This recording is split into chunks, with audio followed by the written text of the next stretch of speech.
भाई आप गाड़ी ले जाइए रोड पर बिना कागज़ के, पुलिस वाला रोके, वो कहे कागज़ दिखाओ, आप कहो नहीं है, क्या कहेगा वो? दो काम हो सकते हैं, रिश्वतखोर हुआ तो पैसा लेके छोड़ देगा, ईमानदार हुआ तो थाने में बैठाएगा, चालान काटेगा, और वो ये भी कह सकता है कि गाड़ी चोरी की है, ये तेरी तो है ही नहीं, तू चोर है। तो आपको चोरी के शक में थाने में भी बंद कर सकता है, नहीं कर सकता क्या? नहीं तो आज ट्राई कर लो, अपनी गाड़ियों के कागज़ यहीं छोड़ जाना ऑफिस में, ऐसे ही चले जाना। घर पहुंच गए, अल्लाह अल्लाह खैर सल्ला, रोक लिया किसी ने तो एक्सपेरिमेंट मेरा सक्सेसफुल हो जाएगा। या तो पैसे देने पड़ेंगे और या जेल की हवा खानी पड़ेगी, दोनों में एक काम हो जाएगा। आप कार, स्कूटर, घर, मकान के ओनरशिप के पेपर्स आपके पास रहते हैं, तो आपके पास इस शरीर की ओनरशिप का कोई पेपर है? ये मिला है हमें, बेईमानो तुम्हारा नहीं है। हाय मैं क्या करूं, हाय मेरा क्या होगा, हाय मैं क्या करूं, ये जो रोते रहते हो प्यारे, ये तो तुम्हारा है ही नहीं। नंबर 1। नंबर 2, चूंकि ये हमें मिला है, ये हमें एज अ गिफ्ट है या लीज पे है या कंडीशनल हमको ये इस्तेमाल करने के लिए मिला है, तो एटलीस्ट इसको खराब तो मत करो। सोचिए ना, आपकी कार आपका कोई रिश्तेदार या दोस्त आपसे ले जाए और 4 दिन के लिए ले जाए, और 4 दिन बाद जब वो आपको आपकी गाड़ी वापस करे तो आगे पीछे से सारे बम्पर टूटे पड़े, शीशे टूटे हुए, हैंडल तोड़ दिए, ढक्कन माइनस है, सारी स्क्रैच हुई पड़ी, जगह जगह डेंट पड़े हुए, और वो आपको चाबी दे दो, लो जी थैंक यू वेरी मच आपकी कार के लिए। कार की जगह पे लोहे का पीपा वापस हो गया। लिहाज भूल जाओगे, रिश्तेदार था कि दोस्त, गाली निकालोगे, ये क्या किया है इसको, मैं नहीं लेता, अब नहीं लेके दे मुझे, जैसी दी वैसी दो वापस, व्हाट इज दिस। नया जब कोई शरीर आता है इस संसार में, कैसा होता है? स्वस्थ, सुंदर। देखी बच्चे की शक्ति, वो तरह की जो दौड़ जाता है, वो यहाँ से वहाँ भागेगा, वहाँ से यहाँ भागेगा, गिर जाए, देखता है कोई देख रहा है तो रो लेगा, अटेंशन, टॉफी, चॉकलेट मिल जाएगा, कोई नहीं देख रहा आराम से उठ जाता, फिर दौड़ने लग जाता है। दौड़े जा रहा, दौड़े जा रहा, दौड़े जा रहा, भागे जा रहा, हंसे जा रहा, खेले जा रहा, हंसे जा रहा, खेले जा रहा। यही बच्चा जब हो जाएगा ना 40 का, तो इसको बोलो तो वहाँ किचन तक जाना मुश्किल। एक श्रीमती जी बेड में थी और उसने मैसेज किया अपने हस्बैंड को, can you please switch off the light. क्या आप कमरे की बत्ती बंद कर देंगे? तुरंत मैसेंजर से मैसेज आ गया, स्विच तुम्हारे नज़दीक ज़्यादा है, मेरी साइड स्विच बोर्ड से दूर है।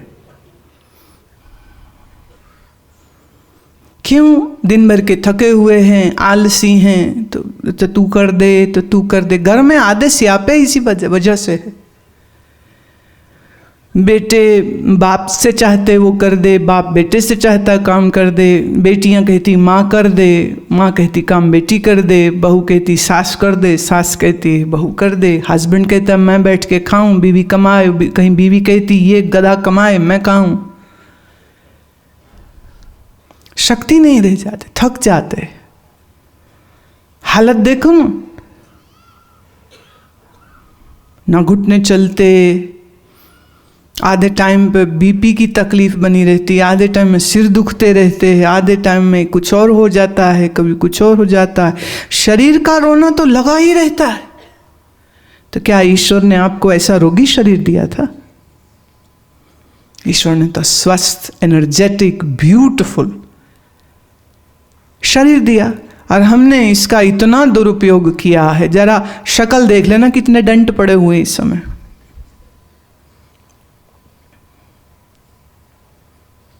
ये जो गुस्से में ये त्योड़ियां चढ़ती हैं, डंटी तो हैं ये सारे। क्या ये अन्याय नहीं है? प्रकृति के साथ, ईश्वर के साथ जिसकी कृपा से हमें ये मिला है, हम कितना अब्यूज और मिसयूज करते हैं इस शरीर का।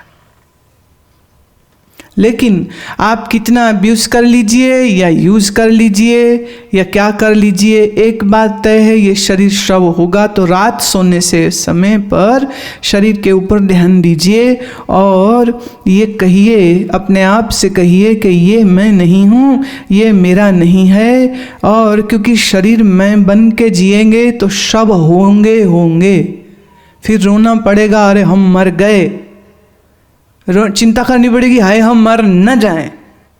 कल एक सज्जन मेरे से पूछ रहे थे, उनको एंग्जाइटी, पैनिक अटैक्स हो रहे, दवाई खाते रहे, फिर हमें सुनना शुरू किया, थोड़ा ध्यान प्राणायाम शुरू किया, तो अब बोलते हैं कि काफ़ी तकलीफ ठीक हो गई, 90% ठीक हो गया, पर अभी भी थोड़ा थोड़ा डर लगता है।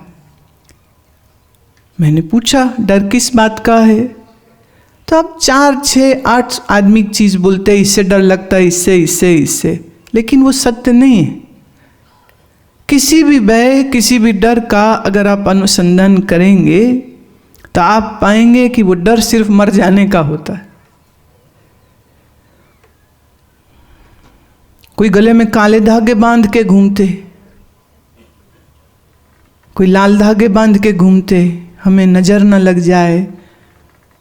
मैं बड़ी हैरान हुई, पिछले दिनों एक बहुत सीनियर जुडिशरी के एग्जीक्यूटिव मुझे मिलने आए हुए थे, तो मुझे पूछते हैं क्या बुरी नज़र जादू टोना होता है? मैं आप ऐसा क्यों कह रहे? कह रहे असल में तरक्की नहीं हो रही। तो मेरा ऐसा लगता है, मेरी पत्नी भी कह रही हैं कि किसी ने ना कुछ जादू टोना कर दिया, इसलिए आपकी। अरे शिक्षित हैं, पढ़े लिखे हैं, कंपटीशन जीत कर फिर जुडिशरी में गए हैं, पर सोच कैसी? समझाया उनको ऐसा कुछ नहीं होता, फिक्र ना करिए।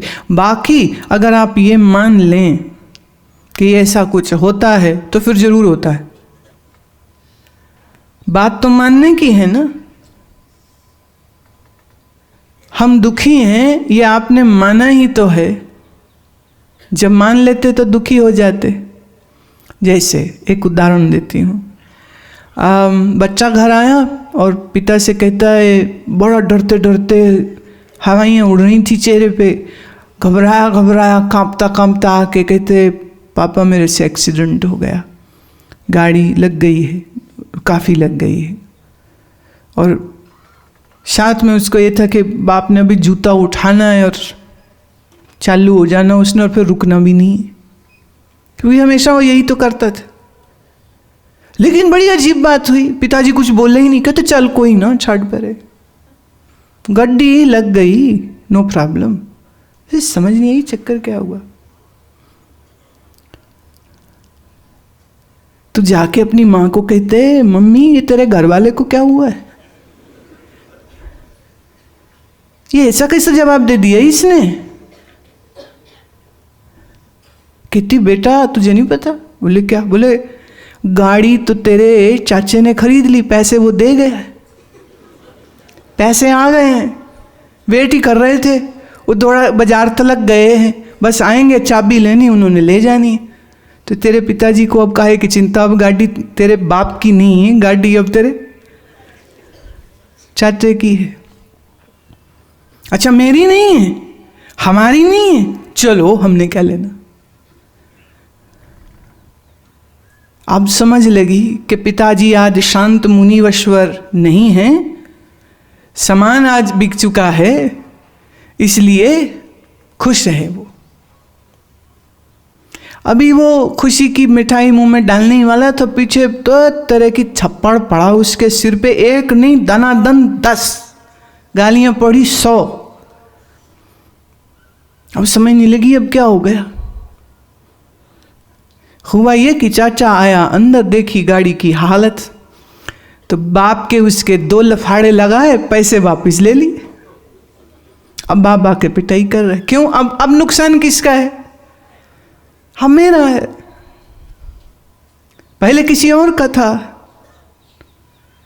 तो किसी और का जब तक है तो हमें कोई कष्ट नहीं होता है, हमारा हो जाए तो हमें बड़ा कष्ट होता है। ऐसे ही जब तक शरीर को अपना मानोगे, शरीर का मरना तुम्हारा मरना होगा तो बहुत दुख होगा। और शरीर मेरा है नहीं, शरीर मेरा है नहीं, मैं शरीर हूं नहीं, ये समझ आ गई तो शरीर जिए तो बहुत अच्छा, न जिए तो भी क्या फर्क पड़ता, क्योंकि मेरा तो था नहीं। इसका जाना, इसका रहना, ये मेरी जिम्मेदारी कैसे हो सकता है? बहुत अच्छा, नहीं है तो भी कोई परवाह नहीं।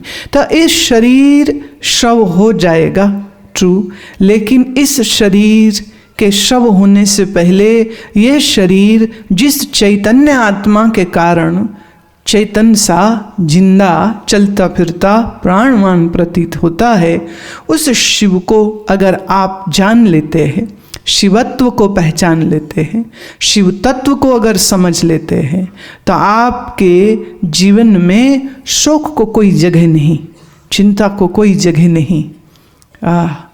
मन विश्राम में, मन शांत और मन सुखी हो जाता है।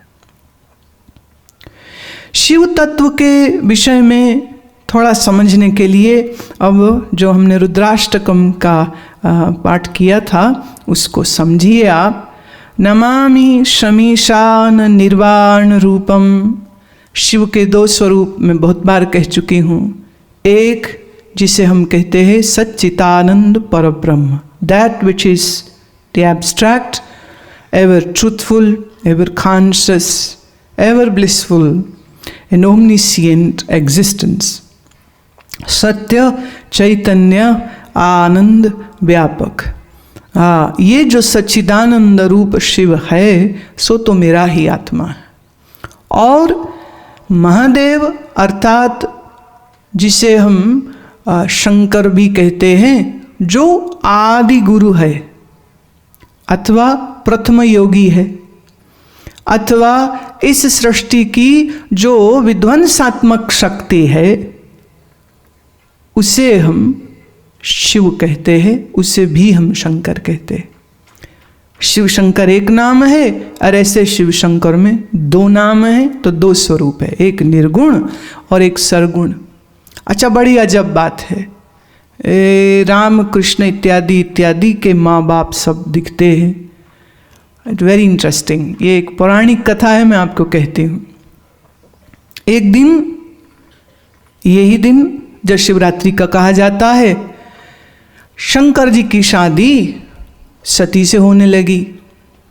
कथा आप जानते हैं, कैसे सती ने प्रसन्न किया और फिर शादी को वो तैयार हो गए। वैरागी योगी समाधिस्थ रहने वाले शंकर दूल्हा बन करके आ गए। पंडित ने बैठाया वेदी पर, तो पंडित पूछते हैं कि अच्छा दूल्हे अपना नाम बोलो। वो कहते शंकर। अच्छा, अब अपने पिताजी का नाम बोलो। तो शिव जी चुप हो गए, कुछ बोले नहीं। फिर पूछा, भाई प्रश्न है तो उत्तर तो देना पड़ेगा। शादी की जो क्रिया है, जो विधि है, उसको हम संपन्न कैसे करें? आपके पिताजी का नाम क्या है? बोले ब्रह्मा। कह रहे अच्छा, तो ब्रह्मा जी भी वहीं खड़े थे। पौराणिक कथा है ना ये, ब्रह्मा भी वहीं खड़े हैं। तो उन्होंने पूछा, अच्छा अब आपका कुल गोत्र क्या है सो कहिए। तो शंकर जी ब्रह्मा की ओर देखते हैं और ब्रह्मा कहते हैं, ये तो मैं अपने पिताजी से पूछ के बताता हूँ। बोले आपके पिताजी कौन हैं? तो कहते मेरे पिताजी विष्णु, मैं विष्णु की नाभि से निकला हूँ ना। कह रहे अच्छा विष्णु।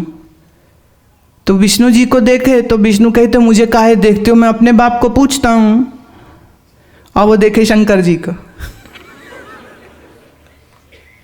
आप बताओ क्या गोत्र है हमारा, क्या कहें इस विप्रवर को?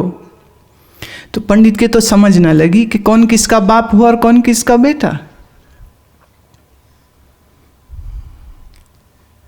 पिता का जन्म के जाने पूत, पुत्र पिता के जन्म को नहीं जान सकता है, ऐसे ही यह जीव ईश्वर के जन्म को कैसे जानेगा।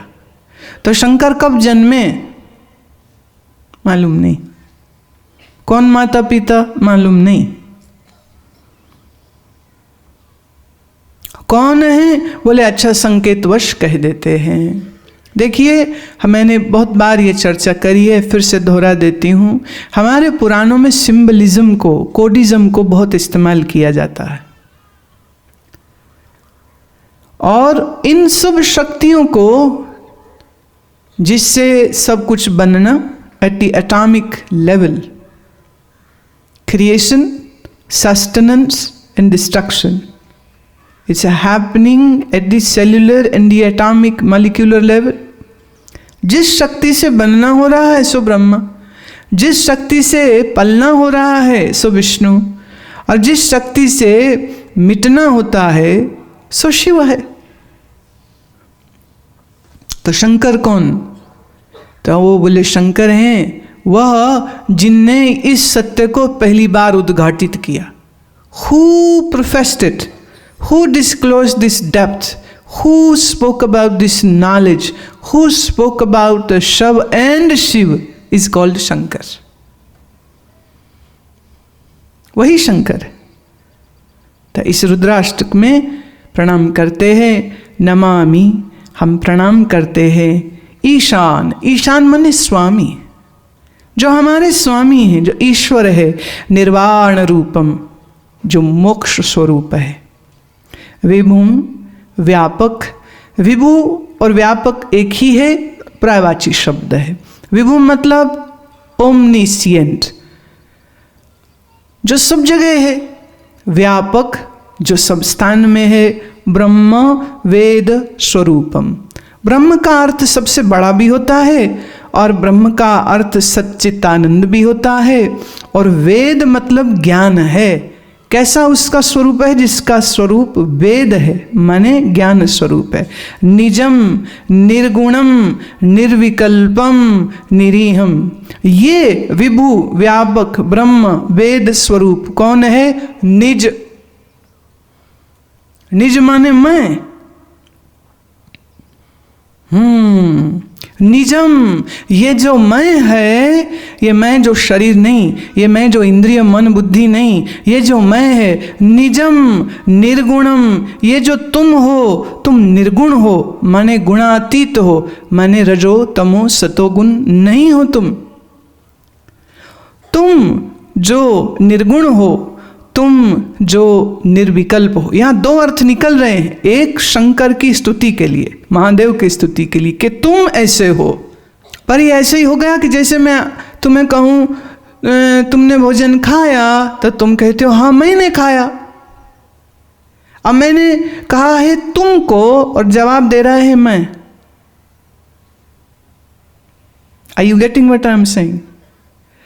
मैं कहूँ तुम क्या बैठे हो, आप कहोगे हाँ मैं बैठा हूं। तो हमने सवाल मैं को किया है कि सवाल तू को किया? कहा तुमको है, जवाब मैं आ रही है।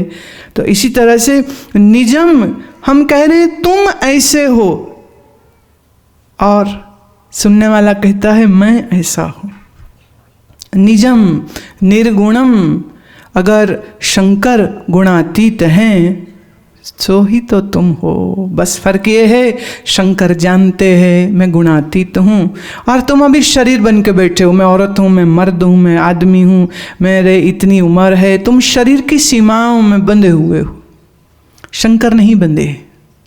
तो ब्रह्म है, वेद स्वरूप है, निर्विकल्प, माने there is no anti thought where the total silence is there, that is called निर्विकल्प। विचारहीन, निरीहम, निरीह माने भेद रहित, इच्छा रहित है, जो चिदाकाश माकाश वासम भजेहम, जो चेतन है, जो आकाश के समान है, जो चैतन्य है और आकाश के समान है। देखिए धरती की सीमा है, there is a shape of a globe, right? There is a shape, a spherical shape of the earth. सूरज की, चांद की, तारों की, सबकी एक आकार है, एक शक्ल है, लेकिन ब्रह्म की क्या शक्ल है, परमात्मा की क्या शक्ल है? कोई भी नहीं। तो नजदीक से नजदीक अगर एलिमेंटल तात्विक रूप से कहना चाहें तो हम कहेंगे आकाश के समान। परमात्मा कैसा है? पृथ्वी के समान नहीं, उसमें आकार आ गया। जल के समान नहीं, पृथ्वी के समान नहीं, अग्नि के समान नहीं, वायु के समान नहीं। नजदीक से नजदीक कह सके तो हम कह सकते हैं जैसा आकाश। देखिए ये जो बादल आप देखते हैं ये आकाश नहीं है। आकाश माने एम्प्टी स्पेस, दी एम्प्टीनेस, वह है। अच्छा, ये जो आकाश है बाहर, ये तो जड़ है, लेकिन परमात्मा चिद आकाश है। चिद माने जो चैतन्य, that which is conscious, not dead. I am not saying consciousness, I am saying conscious. फर्क है इसमें, बहुत बड़ा फर्क है। मैं उसी का भजन करता हूँ, कौन? जो चेतन स्वरूप है। मैं उसी शिव को नमस्कार करता हूँ। निराकार ओंकार मूलम तुरीयम, एक, वो आकार रहित निराकार है। और निराकार है तो कैसा है? कुछ तो कहो, कहते ओंकार है। अब आप कहोगे ओंकार मतलब क्या है? तो कहा जो रजोगुण नहीं, तमोगुण नहीं, सतोगुण नहीं, इन तीन से जो परे है। आप मेरे पीछे जो त्रिपुंड देख रहे हैं, शिवपिंडी के ऊपर लगाते हैं ना तिलक, त्रिपुंड, 3 लाइनें हैं उसमें, 1, 2 और 3। त्रिपुंड ये किसका संकेत है? ये कोड है। किसका? रजोगुण, सतोगुण और तमोगुण का। रजो तमो सतोगुण प्रकृति है, nature. That which gives us shape is nature. जो हमें आकार देती है वही प्रकृति होती। तो जिस चीज का आकार है वो प्रकृति हो गया, और जिसका कोई आकार नहीं वो प्रकृति से परे चिद रूप, चैतन्य रूप हो गया। निराकार ओंकार मूलम तुरीयम, मूल है। ये सारी सृष्टि प्रकृति का मूल है, तुरीय स्वरूप है। 3 अवस्थाओं की अनुभूति आप सबको होती है। जैसे अभी एक हो रही, दैट इज वेकिंग स्टेट, जागृत। दूसरी स्वप्न, ड्रीम स्टेट। तीसरी सुषुप्ति, that is the deep sleep state. But there is 4th state, that is called तुरीय। तुरीय माने इन तीनों अवस्थाओं से परे। When you transcend this 3 states of consciousness, wakeful, dream and deep sleep, the 4th stage is experienced, तुरीय। तुरीय की अनुभूति कहाँ? कहा समाधि अवस्था में। तो शंकर कौन है, या कहो शिव कौन है? कहा वो तुरीय स्वरूप है। गिरा ज्ञान गोतीत मीशम गिरीशम। गिरा ज्ञान माने वाणी, मन, गो माने इंद्रिय, इन इंद्रियों से परे इस इंद्रिय शरीर और प्रकृति का जो ईश्वर है। कृपालम, वो बहुत कृपा करता है। गुणागार, गुणों का धाम है। संसार पारम न तो हम, संसार से परे है और उस परे से परे को मैं नमन करता हूँ, मैं नमस्कार करता हूँ। हे निराकार ओंकार स्वरूप प्रभु, हम आपको प्रणाम करते हैं। तुषाराद्रि संकाश गौरम गंभीरम, हिमालय के समान गौर वर्ण। गौर मतलब गोरा। कभी आप प्रोग्राम बनाओ तो चलो ऐसे पहाड़ पर जहाँ बर्फ ही बर्फ हो। तो जब बर्फ वाला पहाड़ होता है तो उसका रंग क्या होता है? गोरा हो जाता है ना वो। जब बर्फ नहीं हो तो वही काले धूत लगते हैं उस समय। तो शंकर के लिए ऐसा कहते हैं कि उनका जो शरीर का वर्ण है, कलर है, वो गौर है, गोरा है। संकाश माने गंभीर है वो। It is opposite. जहां पानी काला सा प्रतीत होने लग जाए ना तो वो बहुत गहरा होता है, इसलिए उसमें कालापन दिखता है। अगर वो पानी साफ है तो उतना गहरा नहीं होगा वो, और जहां काला पड़ जाने लग जाए तो उसकी गहराई की वजह से उसके अंदर वो स्याह जो कालापन है वो आ जाता है। तो शरीर से शंकर गौर हैं, पर मन से वो गंभीर हैं। मनोभूत कोटि प्रभा श्री शरीरम, और उनका जो शरीर है वो मन को बड़ा भाने वाला है। और इस शरीर से जैसे कोटि सूर्य माने करोड़ों सूर्य की रोशनी निकल रही हो, ऐसी रोशनी उनकी देह से निकल रही है। स्फुरमौली कल्लोलिनी चारु गंगा, स्फुरमौली स्फुरित हो रही, मीठे मीठे स्वर, कल कल कल कल। अगर हम उसको ऑडिटरी नोट्स में कहना चाहें तो जब गंगा बहती है तो कैसी साउंड होती है उसकी।